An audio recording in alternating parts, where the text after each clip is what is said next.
Arthur, pas changer assiette pour fromage.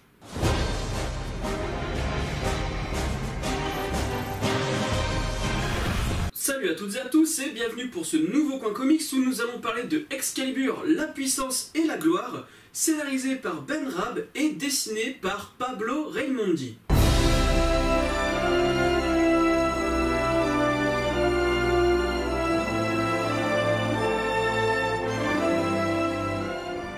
Avant de parler de ce que contient ce récit, qui est sorti en France en 2002 dans le X-Men hors série numéro 5, dans son intégralité, je vais vous présenter un petit peu ce que c'est Excalibur. Excalibur, c'est à la base une équipe de mutants composée de Diablo, Kitty Pryde, Rachel Summers, Meggan et Captain Britain. Puis, équipe, Diablo et Kitty sont repartis chez les X-Men, tandis que Meggan et Captain Britain se sont mariés et eurent pas d'enfants.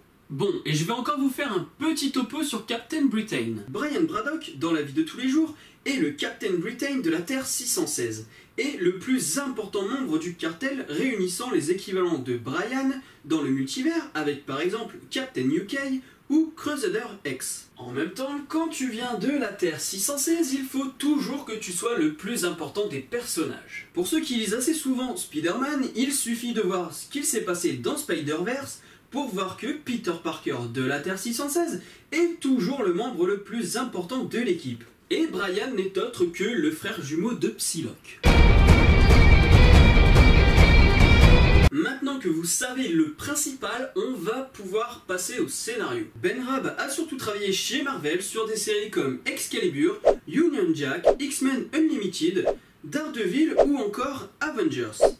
Excalibur, la puissance et la gloire raconte la chute d'Autre-Monde. Autre-Monde qui est un peu l'équivalent de Camelot chez Marvel. Pour sauver cette dimension, Brian et Meggan vont faire équipe avec Psylocke qui est à l'époque chez les X-Men et le Chevalier Noir qui lui est chez les Vengeurs. Et alors que Brian n'a plus de pouvoir, il va devoir partir à la quête d'un objet spécifique. Putain, il est fort ce con. Autant vous dire que ce comics est fait pour des fans du médiéval, des légendes arthuriennes surtout.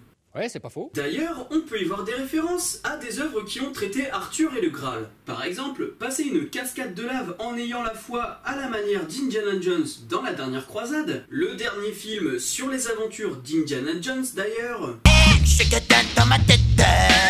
C'est fou dans sa tête. ou encore un gardien au niveau d'un pont comme dans Sacré Graal. An African or European swallow? Huh? I don't know that. On peut même penser à Petit Jean qui défie Robin au-dessus de la rivière.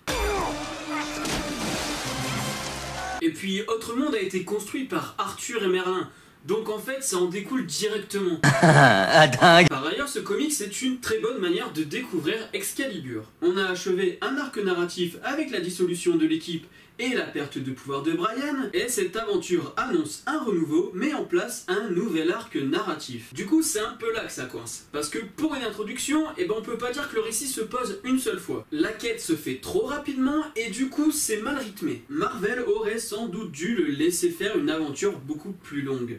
Enfin, ça se trouve, c'est lui qui a décidé de faire court, hein. Mais ça m'étonnerait un petit peu quand même.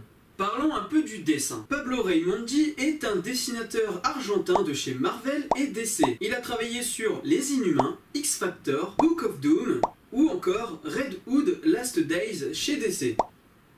Alors le dessin est très sympa, mais c'est plutôt difficile de dire... Non, pas du tout, la question ne se pose pas, c'est totalement du Pablo Raimondi.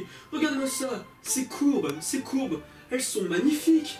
Ces couleurs sont grandioses. Tu ne vois pas ces couleurs? Regarde, ces couleurs sont grandioses. C'est du pur Pablo Raimondi, voyons. Quoi? Comment ça, Pablo Raimondi n'a pas fait l'ancrage? Et quand bien même, ça reste du Pablo Raimondi, non de non. En tout cas, il sait mettre ses personnages en valeur, et parfois ça vous balance de la prestance qui explose en pleine tronche. Même si parfois les batailles sont chaotiques. C'est compliqué, mais c'est compliqué. Donc pour les amoureux d'Heroic Fantasy, de médiéval ou encore de légendes arthuriennes qui ne lisent pas de comics de super-héros, ce comics est totalement fait pour vous. Il n'y a rien de tel pour vous y mettre. Et puis il faut bien l'avouer, ça change du modernisme que nous balance Marvel à longueur de temps. Voilà, c'est tout pour ce coin comics, j'espère vous avoir aidé dans vos choix de lecture. N'hésitez pas à commenter, aimer et partager la vidéo. Quant à moi, je vous dis à la prochaine, salut!